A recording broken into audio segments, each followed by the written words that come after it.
Edfu temple, there are special scenes that describe the struggle between god Horus, the god of good, and god Set, the god of evil. These scenes are described on that wall. Actually, it was a very big festival called the Festival of the Victory of Horus. Each king wanted to guarantee that he can bequest the throne to his son, just like Horus inherited the throne of the living gods from his father, god Osiris. So a theater or a stage was set here in Edfu temple, over which this play on the wall was really acted. So the scenes start actually from here. When god Jehuti or god Ibis read from a piece of paper, now we are going to start the play of the struggle of Horus with his uncle god Set. And the story starts with god Horus standing on a boat sailing in the Nile, assisted with his mother, by his mother goddess Isis, and behind him is the Ptolemy king. And then the story is going to continue in that direction, with god Set here represented as a hippo under the bows and the arrows of god Horus. So the story actually continues in this direction.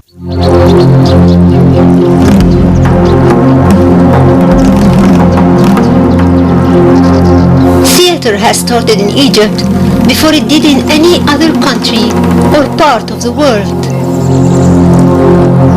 It was set in the open court of temples, where as many audience as possible could come on special festivals and watch plays acted on stages that were built specially for each occasion. These plays told the mythologies of the past, for history was extremely important for the ancient Egyptians, and nothing could have been better than learning it through the art of acting in the most exciting way.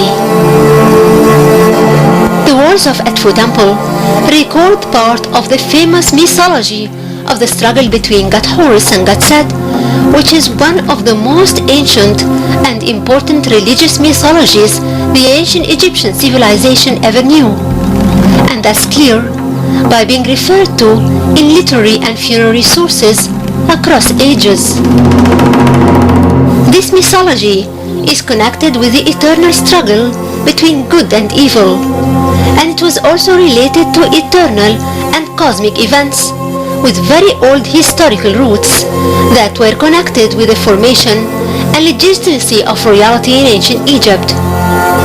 It was connected to Osiris mythology, but it was more ancient, for it reflects a side of the political struggle or competition during the pre-dynastic era between the leaders of Lower Egypt, who were fighting under the protection of their god Horus, and the leaders of Upper Egypt, who were protected by their god Set, the lord of Nobit city in South Egypt. At one stage of that struggle, the people of the north succeeded in heading south, where they succeeded in controlling the whole country, and the two halves of the country were united, and Horus was taken as an official deity for Egypt. It's important to point out that the king's annual records throughout the historical ages had mentioned that the leaders of the pre-dynastic period were known as Shamsu Hur, which means the followers of Horus. The priests of Beh and the spirits of Nekhen were also called Shamsu Hur. They were considered the old kings of these two cities, which represent the kingdoms of the north and the south. That's a proof that god Horus was collateral to the political life of the country since these ages. In Turin Papyrus, a text mentions that gods ruled the earth for a period which ended with the ruling of the inheritants of the throne of Geb. From that time, the kings throughout ages were considered successors of Horus on earth, when the ruling king got united with Horus, while the deceased king was united with his father Osiris. Both Horus and Set acquired an important level in both the Egyptian creeds and the political affairs, and they were both worshipped and sanctified. In addition, they played an important role in the sun god's daily journey within the crew of his boat, as it's clear in the book of the Imidwat and the Book of the Gates, and other religious books.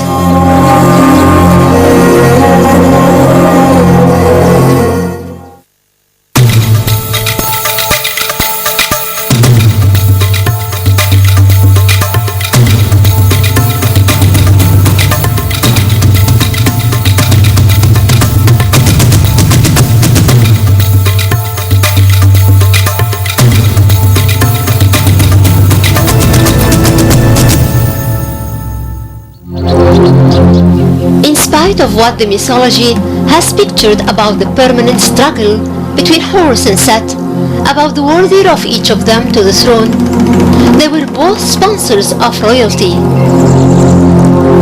The name Horus was associated with the person and the title of the king throughout the entire Egyptian history, for the king is the representative of Horus on earth.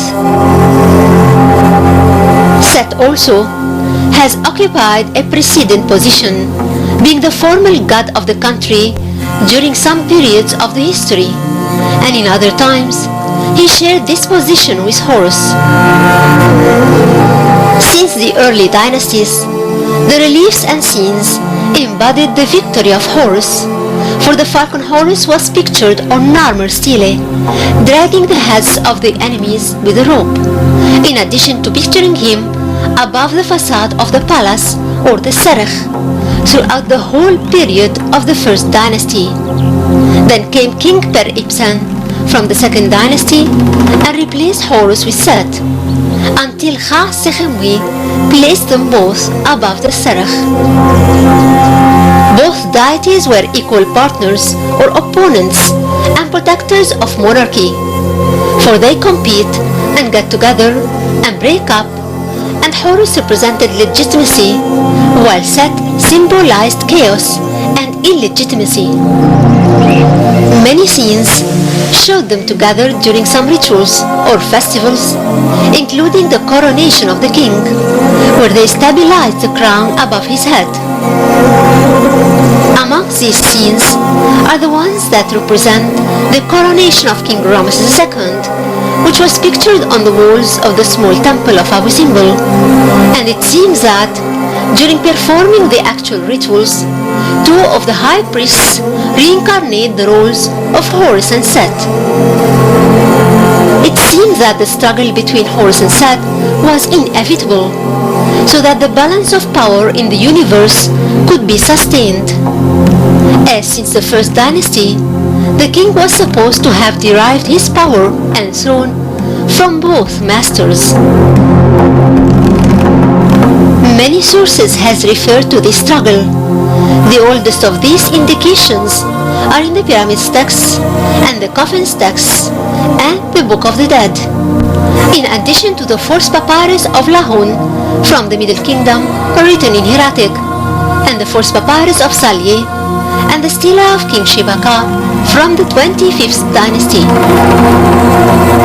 According to the mythology, a fearful fight occurred between Horus and Set, and resulted in the gouging out of the eye of Horus. God Jahwati or Thoth became responsible for restoring the Ujat eye and its healing, which is the injured eye of Horus, which represents the moon. The consequence of that injury was that darkness fell on earth. That symbolizes the wane of the moon at the end of the month. At the same time, the healing process of the eye done by Thoth represents the grading cycle of the moon reaching the full moon, which embodies the completeness of the healing of Horus' eye. From here came the role of Thoth as a god of the moon. In many scenes he was pictured healing the Ujat eye and returning it back to its ordinary form.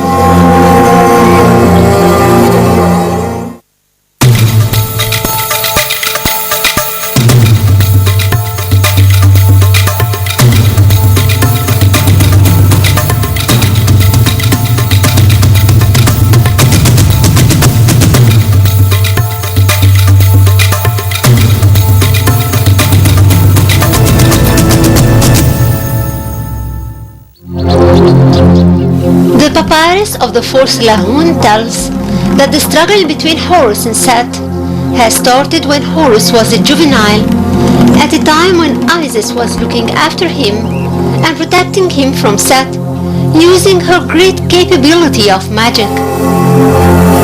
Amongst the important sources that tackle the struggle between Horus and Set is that famous papyrus that goes back to the time of King Ramesses V from the 20th century, written in hieratic and known as Papyrus Chester Beatty I, and is kept in Dublin Museum.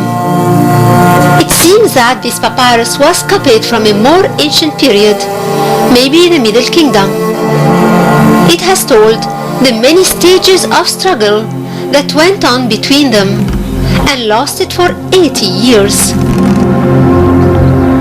A part of the story, God Set, who is supposed to be the god of evil, represented as a hippo, turned to be a pig so that he can escape from God Horus over land instead of escaping in the water. After that, he's going to continue running from him, and God Horus, he will leave the boat and go over land and chase God Set with the help all the time of his mother, goddess Isis, and the Ptolemaic or the Greek king assisting him on the back of the boat, and then the story continues. If we went through the most important parts of Chester Beatty I, which is considered the main reference of that struggle, we find that when Horus became mature, he started to claim his legitimate right to his father's inheritance against his uncle Set, the throne usurper, who claimed he was more deserving, being the strongest and the protector of gods.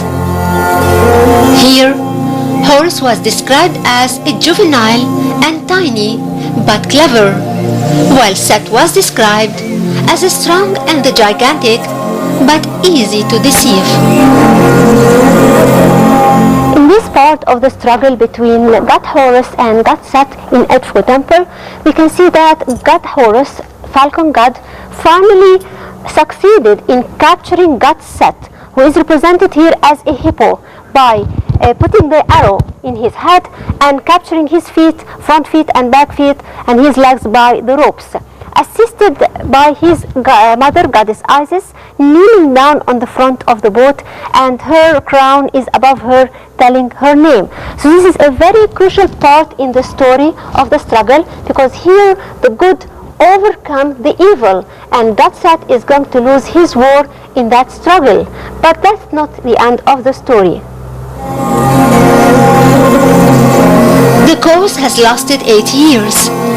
The struggle happened during that period, but was intervened by truce periods, in which some schemes were planned by both sides, each trying to set up and get the other. Isis appeared here to support her son and stood by him in front of the god's congregation, and used her magic to topple Set in all ways and get his confession of his assault of her husband and son.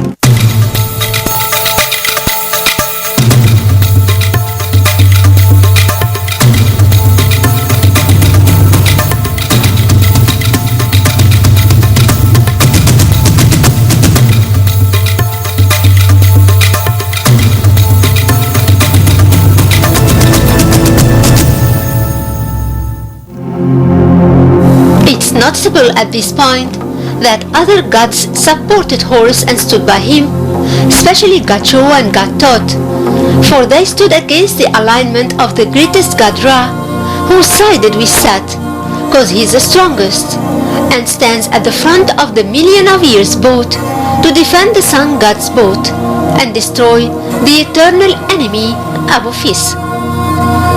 During the heat of the events, Set swore to throw the throne in the water and asked Horus to turn into hippos and dive in the sea, and the one who comes out would lose the position.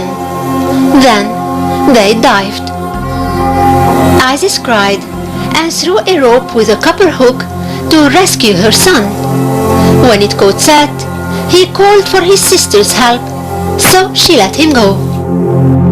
Horus got upset and came out of the water and decapitated his mother with a knife and and took her head and climbed the mountain. God Ra Akhti got furious and sent for a search for Horus to punish him. When Set found him, he pinned him to the ground and took out his eyes and threw them to the ground. In the morning, lily flowers grew out of them. In this part of the story of the struggle of Horus with his uncle god Set, we can see that Horus arrived safely on the boat which he used in capturing his uncle god Set, arrived and welcomed by goddess Hathor, and also 6 dancers or musicians beating on the drum, celebrating his victory and celebrating that he came back safely to land. Horus sailed north with his boat to goddess Neith to ask for her help to settle the dispute between them, especially that it lasted 80 years in front of the gods' congregation without a judgment. God Thoth asked Osiris, who decided that the job of ruling must go to his son by inheritance, otherwise he would send evil spirits to terminate the gods. In the end, they all admitted the right of Horus to the position, and Set agreed to pass on the title. Then he was crowned with a white crown and seated on his father's throne to rule all of Egypt. On stage, the situation got more dramatically. This is actually not the end of the story. The story ends here when we see that god Horus stands over his uncle, god Set, who is a symbol of the evil, standing over him, declaring his victory. And we can see the chains and the ropes, tying the jaws of the hippo together, and the end of the rope and the arrow actually is in the hand of god Horus. Behind him is his mother, goddess Isis, supporting him all the time as she used to do. After God gave the god of the earth, gave the land to Horus alone, and made him the sole inhabitant of earth, Horus was crowned with both the red and the white crowns, and became a symbol for the union by joining between the lily flower and the papyrus flower symbols of the north and south of Egypt. This symbolic scene is always represented on the sides of the throne in seated royal statues. The Egyptians embodied the victory of Horus over Set in many ways and in more than a scene, including the scenes that picture Horus stabbing the hippo or the crocodile or the pig, which are all symbols of Set. According to the dramatic papyrus of the Ra Museum, the standing of Horus on the back of a boat means that he won over Set, as the boat itself is set when he carried Osiris. But since we're still watching a play acted on stage, we need a convenient once and for all closure, which paved the way to similar symbolic actions in religions to come.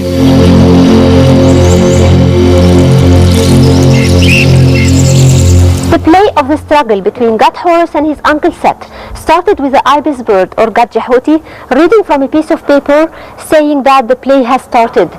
We are here ending the play with a priest wearing the tiger leather and holding a piece of paper in his hand and reading the end of the story. The story ends with another priest bringing an animal on the stage and slaughtering it as a sacrifice instead of the real god Set, who was captured by god Horus. This is actually a very important mythology in the ancient Egyptian history, the mythology of the struggle between god Horus, who represented good, against his uncle god Set, who represent evilness.